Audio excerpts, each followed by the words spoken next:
Today is Wednesday. So what that means is that tomorrow, Thursday, the President delivers his State of the Nation address to Parliament.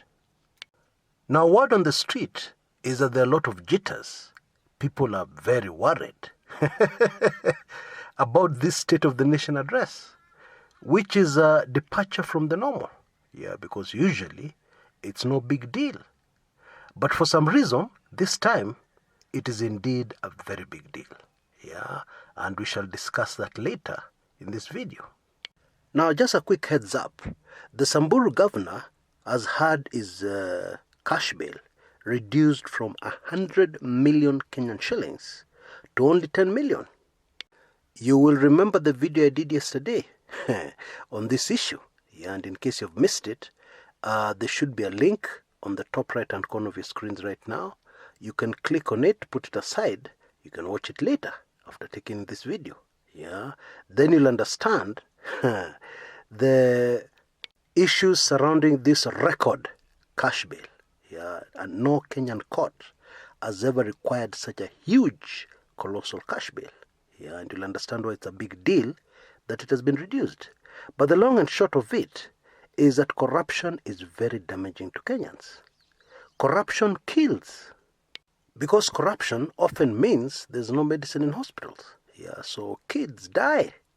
Grown-ups die. In my view, corruption is really mass murder. Okay? And therefore, reducing somebody's bail is not, in my view, the right way to go if you want to deal with corruption. I'm not saying Moses Kasaine is guilty. Yeah, because according to Kenyan law, you're innocent until proven guilty. However, he's a suspect. And our courts usually deal ruthlessly with suspects. Therefore, everybody should receive the same treatment. Because a nobody would never have been given any consideration. So why should a suspected mass murderer, because that's what corruption is, why should a suspected corruption suspect be treated leniently? Why? Anyway, 10 million is also not very easy to raise. Yeah, it has issues. And if you take in the video I did previously, all the mechanics are still in place. So let us see what happens. Now in this video, I would like to deal with a different kind of corruption. Yeah, indeed, this is a new corruption that has come into Kenya. And even as Kenyans say a loud no to the corruption, which is very easy to see, there's this other chini ya maji corruption that is emerging, and it is deadly.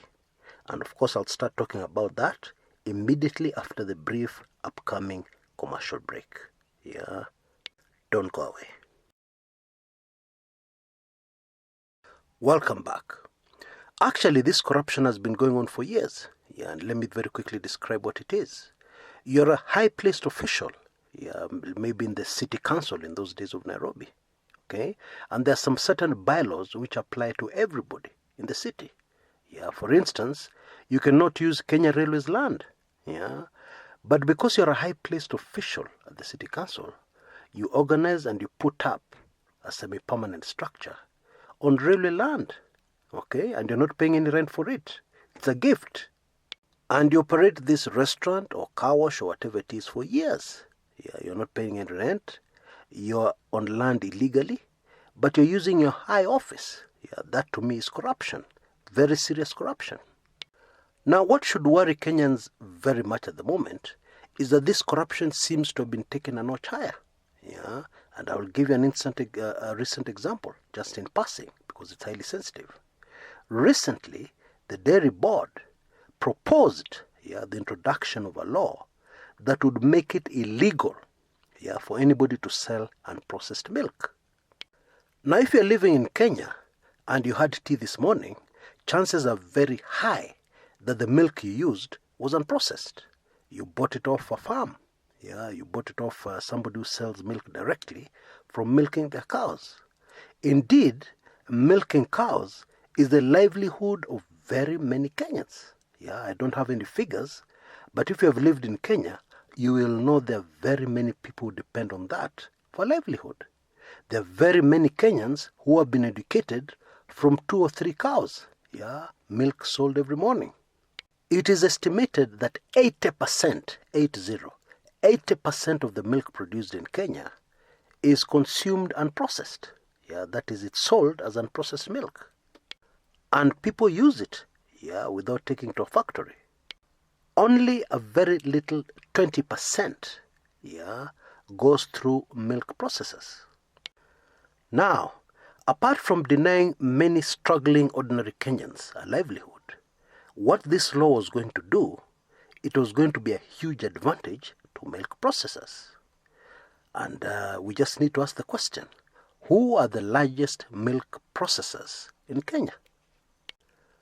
Now, I discussed this in a lot of detail because this is extremely sensitive in my latest Club 1999 sensitive video. And of course, this is owned by a very, very important and powerful people in Kenya. Okay. And in my Club 1999 sensitive video, I believe you can see all the details on your screens right now on how you can join. It's very easy. Okay. Apart from this milk manenos, this family has recently been involved in another project.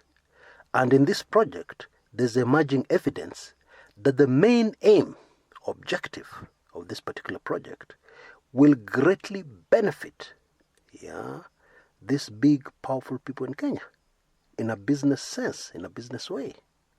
So if you're not yet a member of Club 1999, make sure you catch that sensitive recording. It should be up very late tonight or early tomorrow morning Kenyan time. Make sure you catch it. It'll just shock you to your bones. Now, mercifully, what happened is that there was a lot of outcry. Kenyans stood up and said no. There was a lot of complaints. And the dairy board withdrew this piece of legislation that they were very serious about getting passed by Parliament so that it becomes a law. And there are many analysts who understand these things who are saying they were just unlucky. Because a lot of laws get passed in Kenya when people are not aware. There's no public education. And for some strange reason, there's a media blackout.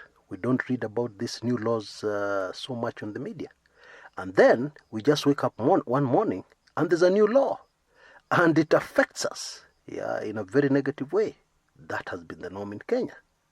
And it is extremely sad when some of these laws are actually corrupt laws.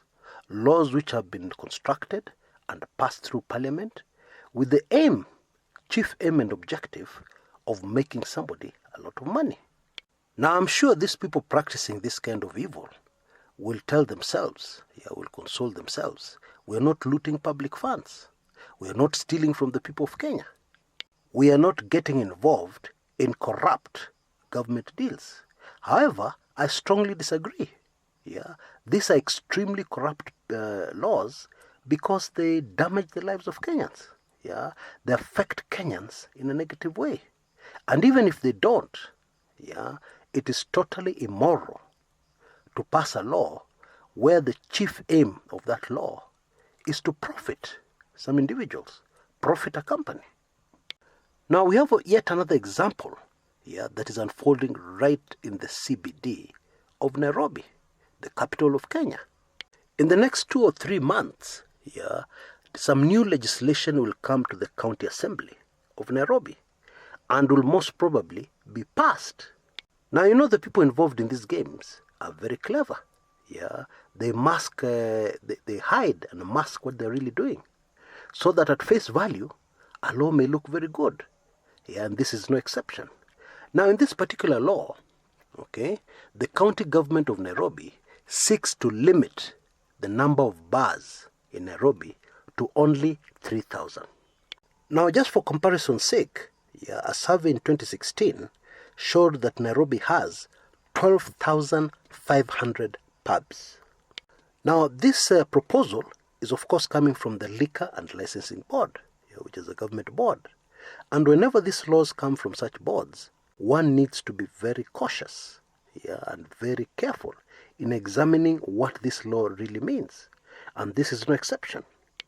Now, in my view, and according to the information I have, the main objective of this law is to remove competition from the pub business and to make huge profits, for a few individuals who are established and own quite a number of pubs within Nairobi. Because why limit the number of pubs in Nairobi? Why? What would the reason for doing that be? Because yes, we know pubs are a nuisance. They cause noise in the estates.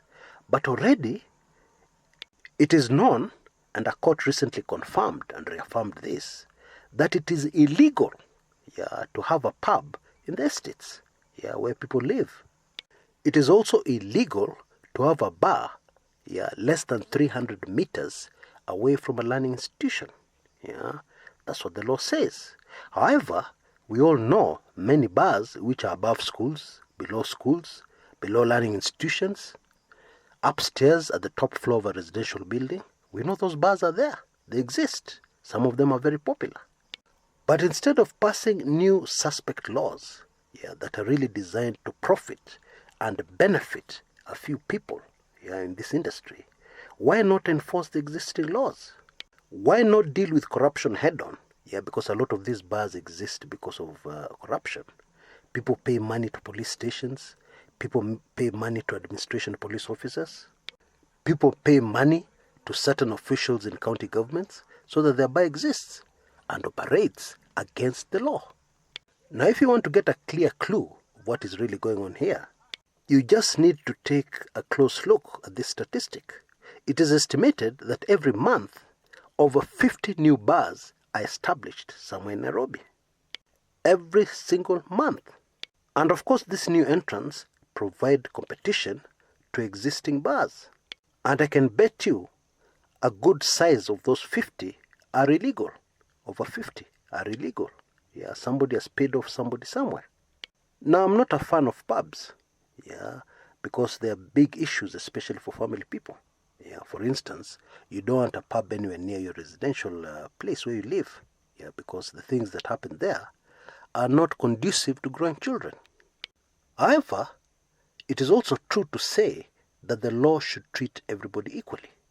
In Kenya, everybody should have equal opportunity to engage in any activity that is legal, and having a pub is legal.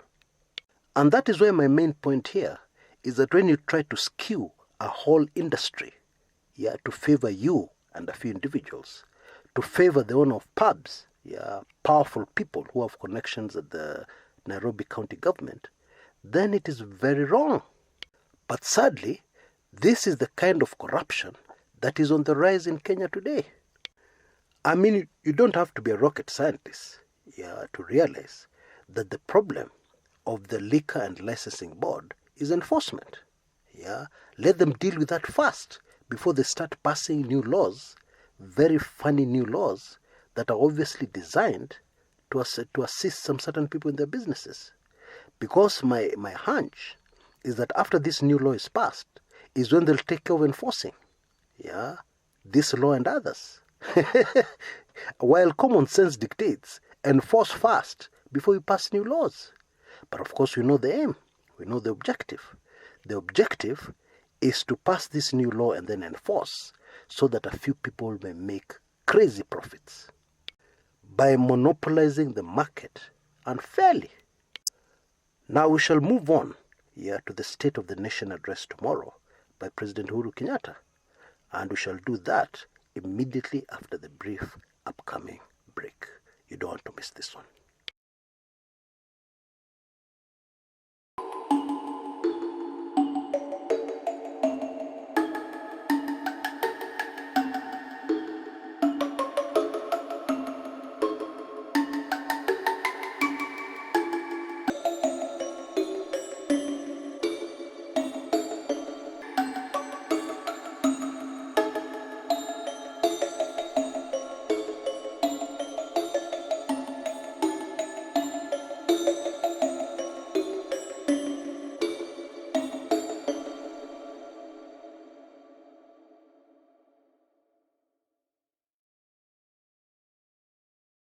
Welcome back. Now, the State of the Nation address this year comes at a time when the president is extremely popular. Indeed, no other president has reached the kind of popularity levels that President Uhuru Kenyatta enjoys right now. And why? It's only because of one thing and one thing alone: the fight against corruption, which has won the hearts of very many Kenyans right across the country. If we can put it very simply, the president holds the fate, of our children and our great-grandchildren to come. He holds the fate and the future of our nation in his hands. Because if the fight against corruption fails or is abandoned, Kenya is finished. Most people agree with that. Now, while the majority of Kenyans are happy, delighted, the powerful in Kenya, quite a number of people at the top, wale wazito, wale wakubwa, as Hezron likes calling them, are not happy. Many of them cannot get any sleep at night. Why? Because they have a nightmare that they'll be the next ones, to be seen splashed on the front pages of newspapers, in handcuffs, in a court of law, charged with corruption. Now, according to my information, majority of the jitters running through Kenyans, some Kenyans, is the fact that it is widely believed, I don't know where these people got this information, but it is widely believed that the president will make a major announcement during his State of the Nation address. Something to do with corruption. There are even rumors, persistent rumors, that the president will take the opportunity to reveal a brand new cabinet, where many individuals who are currently in the cabinet will find themselves out. Now, to be very honest with you, I do not believe that rumor. And the reason is very simple. I've done some digging around, I've worked my contacts, and usually the things which happen before a cabinet reshuffle, there are no indications of those things happening. And so, I am skeptical. However, and this is very important, I believe you should listen carefully. However, it cannot be ruled out. Why? Because in recent times, the president's team has done things chini ya maji, very secretly, and there's been absolutely no indication as to what is going to happen until it happens. And therefore, one cannot rule out totally this happening, okay? Then there's another reason why we should expect, we should not be surprised if there are a few shockers in the usual State of the Nation address, that is usually very normal, nothing to get excited about.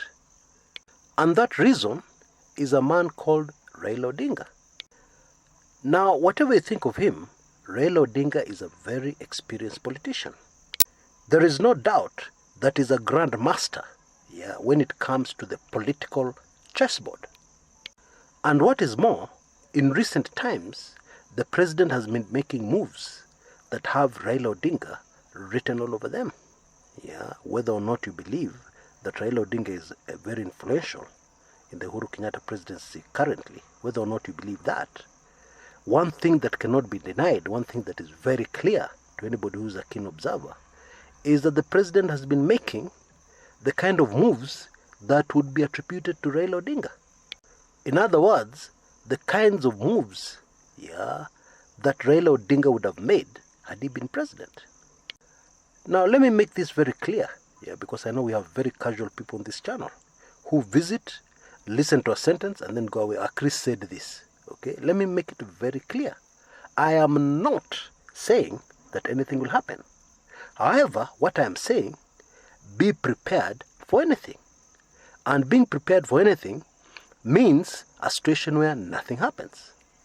One viable political tactic is to release the rumors yourself, that something big is going to happen, and note how people are behaving, and then end up doing nothing. That is a very possible political ploy, and it could be in play here. Who knows? And so, there's no need of speculating, All we need to do is wait, and we have a very short time to wait, just a matter of hours, to find out for ourselves what happens. But let us be prepared for anything, and I mean anything. And that, of course, includes nothing happening. Until next time, this is Chris Kumekucha.